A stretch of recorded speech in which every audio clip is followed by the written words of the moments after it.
You're tuned to Off the Ball, the most petty and ill-informed sports programme on radio. Transfers and the week in Scottish football, stadium sounds, unforgettable teachers and the return of the duos. I'm Stuart Cosgrove, he's Tam Cowan, and you're tuned to the odd couple of Scottish football.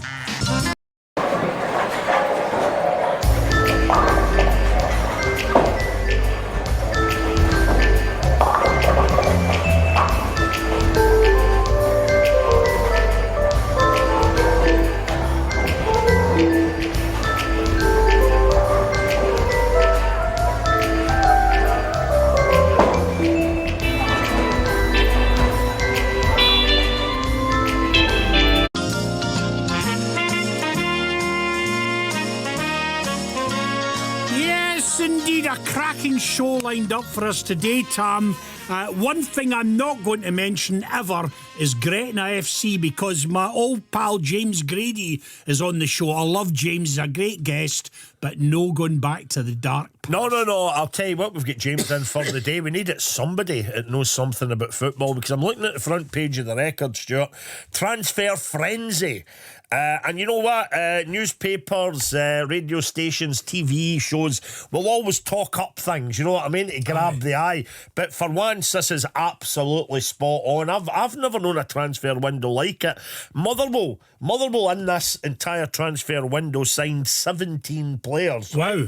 Now, we're saying about with other clubs, with Scottish football in the whole, we normally need until about October to know who's who. With who's at what club, and even how to pronounce their names correctly.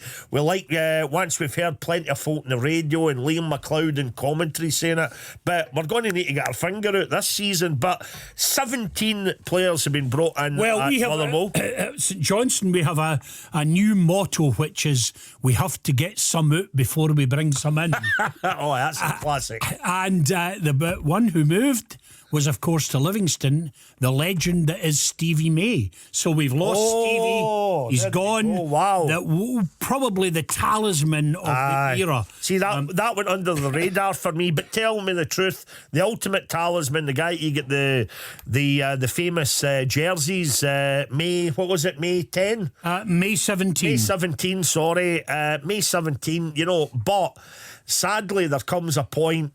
Tell me the truth, the St Johnstone fans, the percentage of them that probably thought, yeah, it's probably just as well Stevie moved on. Well, I think there is a proportion that think that, but I think there's also a proportion. It's a curious thing, this, because of course when he first came to the club, he was from our own academy and he was a voracious goal scorer.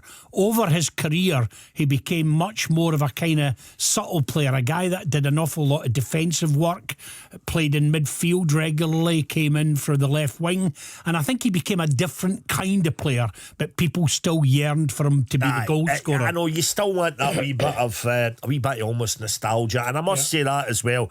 We've brought in a rake of guys. Gone are the days when in our team as a normal starting lineup you had boys like Stevie Hamill, Keith Lasley, Stephen Craigan, a bit of almost like local identity. Heaven must be missing an angel. Heaven must be missing an angel, because we got Tavares from. Now I'm quite fascinated with this move, because the minute I heard that he was apparently, and I dare say the Hibs fans have got this right on social media, apparently $4,000 a week. He was a $4,000 a week player at Hibs. So what I'm going to jump to, being the optimist, we really can't have $4,000 a week players at Motherwell, certainly if we were paying the money ourselves. So I think I'm intrigued by this. This might be a decent guy we've got. I know he's a bit up and down at Hibs, of course, but again, it's showing the age of the guys that are in charge of the media team now at clubs like Motherwell, because they put up a wee video of Tavares last night, and the background music was just some modern techno hip-hop rubbish, whereas it should have been about a Tavares, exactly. course, Absolutely. But I'm looking forward to that. I think we want your thoughts right through the leagues, ladies and gentlemen, on the transfer window in your club, because I think one other thing that I'm going to talk about, because James is one of our guests today, James Yep. Grady from the SFA. And there was a report come out last week, but the kind of, if you like, the residues of it have been talked about this week. And that's why young players are not getting enough game time Yep. with our top clubs and in our top league.